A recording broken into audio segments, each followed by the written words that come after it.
बिस्मिल्लाहिर्रहमानिर्रहीम। अस्सलामुअलैकुम। मैं हूं मोहसिन और मोहसिन कुकिंग से शेयर करने वाला हूं चिकन बोनलेस मलाई हांडी की रेसिपी। इससे पहले मैं गोल्डन चिकन बोनलेस हांडी की रेसिपी शेयर कर चुका हूं। अगर आपने अभी तक नहीं देखी तो चैनल पर मौजूद है, आप देख सकते हैं। चिकन बोनलेस मलाई हांडी की रेसिपी भी हूबहू रेस्टोरेंट स्टाइल में शेयर करूंगा, जैसे अच्छे रेस्टोरेंट में बनाई जाती है। रेस्टोरेंट में चिकन बोनलेस मलाई हांडी चिकन के थाई वाले हिस्से से ही बनाते हैं। चिकन का ये वाला हिस्सा काफ़ी हद तक जूसी और नरम होता है।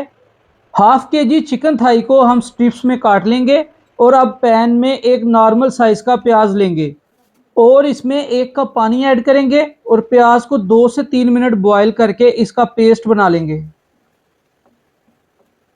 अब पैन या कढ़ाई में 1 कप यानी 100 ग्राम कुकिंग ऑयल ऐड करेंगे।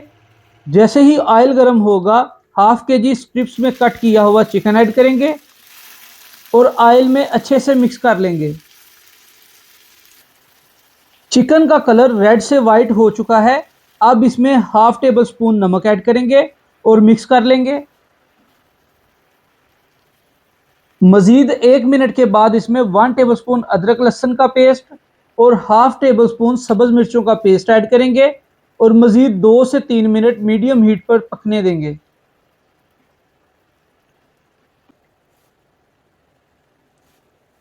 अब इसमें जो प्याज का पेस्ट तैयार किया था ऐड कर लेंगे और अच्छे से मिक्स कर लेंगे। ज़बरदस्त से टेस्ट के लिए आपने रेसिपी को स्टेप बाय स्टेप फॉलो करना है। और अब इसमें हाफ टेबल स्पून सफ़ेद मिर्च, हाफ टी स्पून काली मिर्च ऐड करेंगे, हाफ टेबल स्पून गरम मसाला मिक्स ऐड करेंगे और 1 table spoon coconut powder add करके अच्छे से मिक्स कर लेंगे।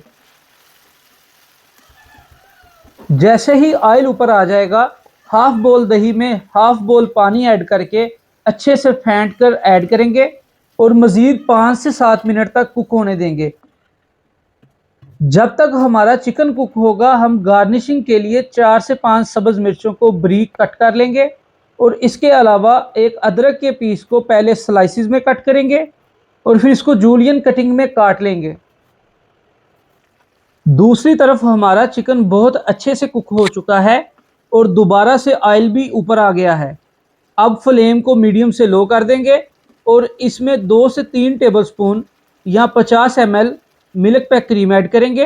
कुकिंग क्रीम मिल जाए तो वो बेस्ट है और इसे मिक्स करके लो हीट पर मज़ीद 2 से 3 मिनट कुक करेंगे। मैंने चिकन बोनलेस मलाई हांडी को मिट्टी की हांडी में सर्व करना है। इसके लिए हांडी को मैंने दूसरे चूल्हे पर गर्म होने के लिए रख दिया था। 2 से 3 मिनट कुक करने के बाद बोनलेस मलाई हांडी पर बहुत अच्छा सा कलर और ऑयल ऊपर आ चुका है। अब इसे मिट्टी की हांडी में सर्व कर लेंगे। चिकन बोनलेस मलाई हांडी का बॉयल एग के साथ बहुत ज़्यादा मज़ा आता है, इसलिए मैंने इसके साथ एग भी सर्व किया है। चिकन बोनलेस हांडी जब भी बनाएं, एक तो इसमें थाई चिकन का यूज़ करें और दूसरा मिट्टी की हांडी या लोहे की कढ़ाई में गरम गरम सर्व करें। उम्मीद है आपको आज की ये आसान और मज़ेदार चिकन बोनलेस मलाई हांडी की रेसिपी बहुत पसंद आई होगी। रेसिपी पसंद आई है तो मेरी वीडियो को लाइक और शेयर कर दें और ऐसी मज़े मज़े की और आसान रेसिपीज़ के लिए यूट्यूब और टिकटॉक पर मोहसिन कुकिंग को सब्सक्राइब कर लें। शुक्रिया। अल्लाह हाफिज़।